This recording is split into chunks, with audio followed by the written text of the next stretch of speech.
Welcome to the Kotak Workshop. This video is a partner or a side story to a parallel video that we've got on the channel where we're upgrading a Scrabble kit and making a rotating board. And this video is about making a replacement for the holders out of different local woods that I've been seasoning and holding here in the workshop for several years. So I hope you enjoy. So we're making progress with our base. It's coming on well.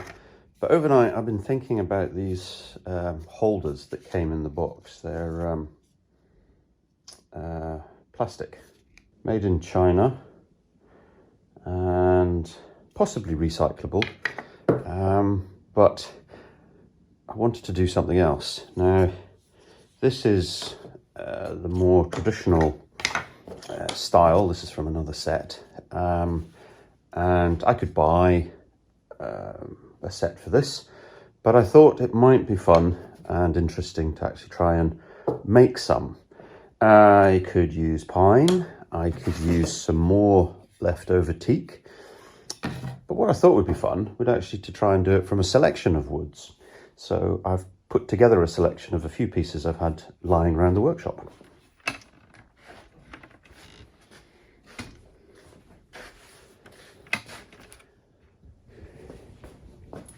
So what we're trying to make is a stand like this, and could have gone for pine, could have gone for oak, but I've got a selection. Here is some elm with lovely figuring there. That's a piece of elm that's been seasoning for a couple of years. This is a Christmas tree from a couple of years ago. Obviously we bought one that was too tall and had to get some cut off. So that is Nordman fir. This is quite lovely. This is a piece of spalted beech. I hope it's going to be strong enough, but that might make something quite nice. This is a piece of shesham, which is an Indian hardwood, came from some shelves, so recycling that, reusing it. This is pear from 2019, so that's been seasoning for a couple of years, and quite a nice light wood, often used for spoons and other things like that. This might be difficult. This is unusual. We probably haven't seen this before. This is Scottish gorse. We have a lot of gorse trees, and it's quite a brittle and it's fractured, but we might just be able to get one piece out of it. I don't know. It's an experiment. This is laminated hardwood, so this is the base from an old organ, and you can see the laminations in there. The reason why I think that might work is I turned a little box out of it, and I kind of like the sort of candy cane effect from it. So maybe that'll work. This is some Sycamore, January 2020, from the trees across the road at our neighbour's house. I recently made a box out of this. It has a lovely chatoyance, which is a sort of 3D effect that you can almost actually see, even though it's not sanded, these lines here. This is also very interesting. This is lilac. We have some lilac trees at the front. Now, I don't know if you can see, but it's not finished at the moment, but the heart of it, the centre, maybe I've got another piece here. The centre of it comes up a lilac colour. So that might be amazing. This, I think, is Scottish Redwood. I've used it quite a few times. It was actually from the original workshop. The bench is also made out of the same stuff, and it can come up really nicely as well.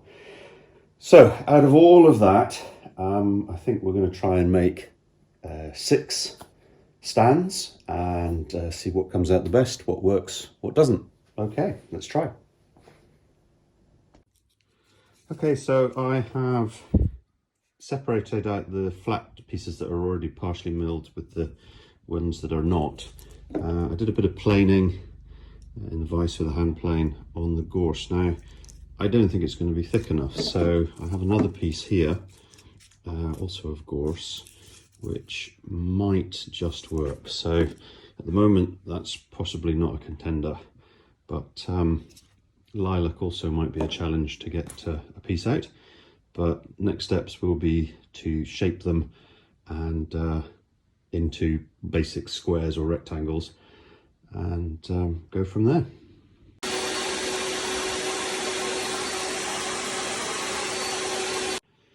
So in the last video I did on the driftwood being made into candle holders, I showed different methods, but I did get some feedback to say I didn't actually point out which was the best method.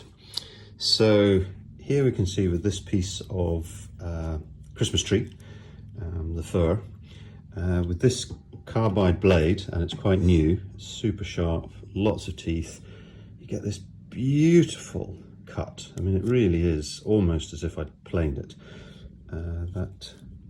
Yes, you can see a few very fine marks, so you would know that it's been through a table saw, but that is really good. So I'm going to continue milling up the rest, so that's the fir, and I'll do the other pieces to get more into a classically milled shape. Here on this piece of pear, I don't know if you can quite see, but that cut from this table saw with this carbide tip with a new blade, it's just incredible. It's so smooth. Pear obviously is quite a nice wood to cut as well, but that now gives me a flat edge, and we'll continue working around. So there we go.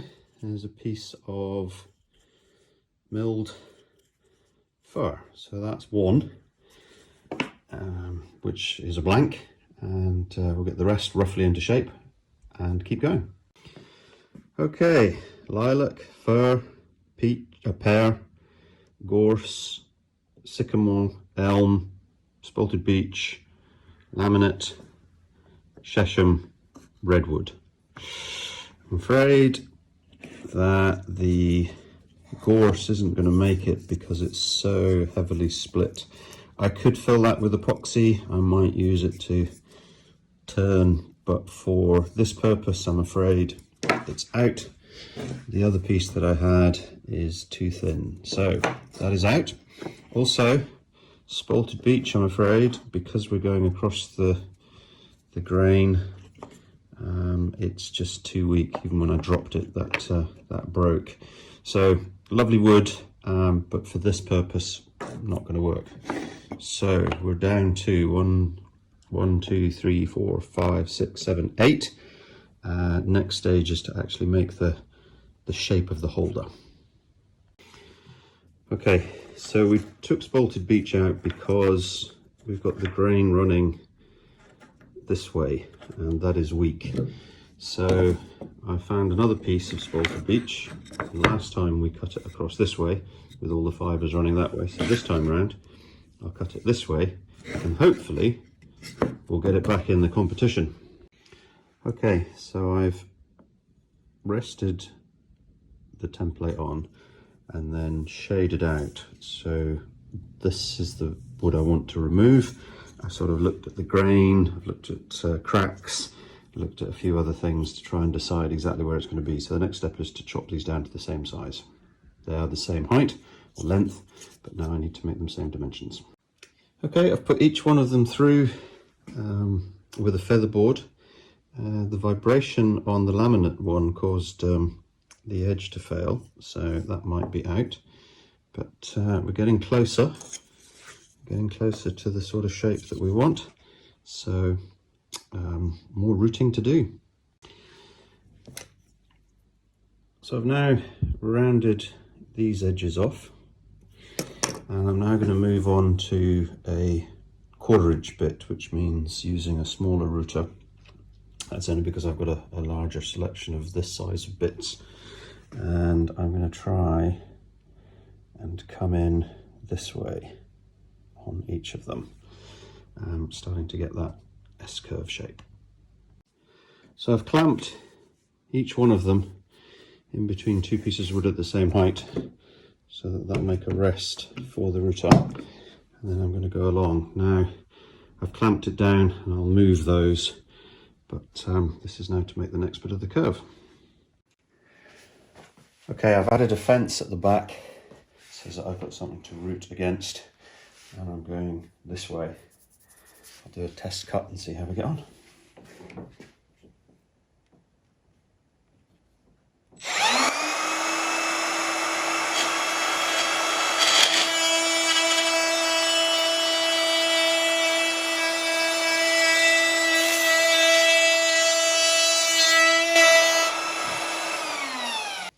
I think that's the shape we're going for, so let's keep going. So I'm now going to do each one individually, so it's clamped in place. That first pass was good. Was good for some of them, but a bit shallow for the others. So I'll just do each one by its own.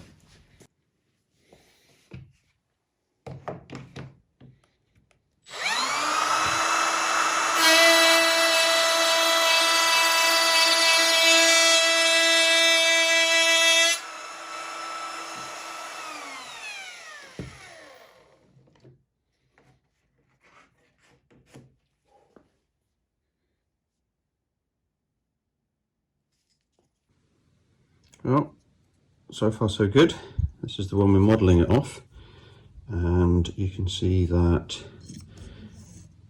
at the moment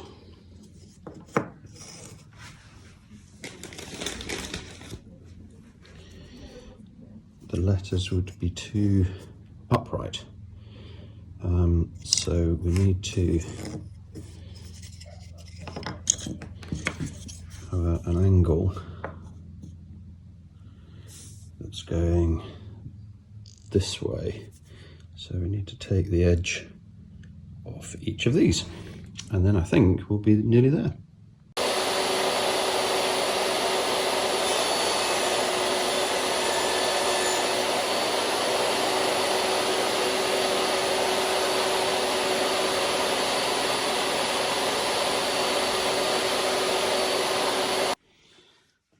Okay, so after that, Redwood had a small accident because there's only a small lip to rest on. I knew that was a risk, and yes, I could make a template, but because I've got the blade at a slight angle, it really would be a one-off. So that was the risk I took. So Redwood is out. Lilac is hanging in there, but we have 2, 4, 6 of the others. So I'm just going to do a bit of sanding.